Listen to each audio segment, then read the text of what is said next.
La loi El Khomri, là, qui fait tant de remous en France aujourd'hui, c'est une bonne ou une mauvaise loi?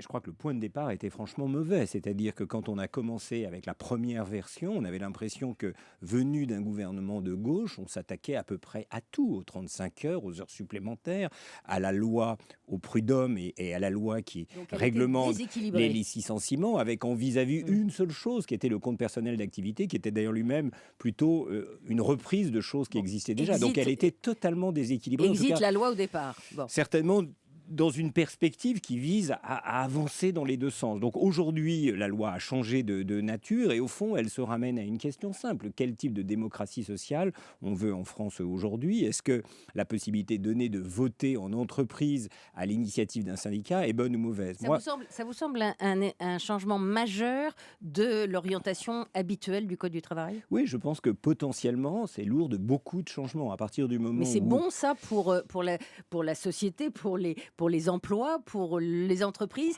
et pour les salariés qui sont inquiets avec un taux de voilà. syndicalisation en France que vous connaissez, Ça peut être très bas. bon et ça peut être mauvais. Ça peut être mauvais si ça débouche sur une mise en concurrence des entreprises les unes avec les autres sur le droit du travail. Si on commence à dire, mais moi je vais travailler plus pour moins, disons pour aller très vite, ce qui n'est pas le cas de ce qui est possible pour la loi, mais l'autre le fera aussi et on peut avoir une mise en concurrence des normes sociales, c'est pas bon. Si à l'inverse, ça s'appuie sur un syndicalisme fort qui C'est est pas le cas, capable puis d'entretenir c'est pas le cas, c'est théorique votre Ponel là. et donc, c'est la raison pour laquelle je crois qu'il manque une case pour que cette loi El Khomri, en ce qui concerne le changement des hiérarchies des normes, comme on dit parfois, soit forte, c'est de ressourcer le syndicalisme. Et ça, c'est une direction qui n'a pas été prise. Il y avait beaucoup de choses qu'on pouvait faire. Le chèque syndical. On a des études qui sont faites par certains de nos chercheurs à l'École d'économie de Paris qui montrent que un militant syndical a une carrière significativement moins bonne que les autres. Donc, ceux qui acceptent d'être délégués syndicaux sont forcément un peu radicalisés, militants par rapport aux autres.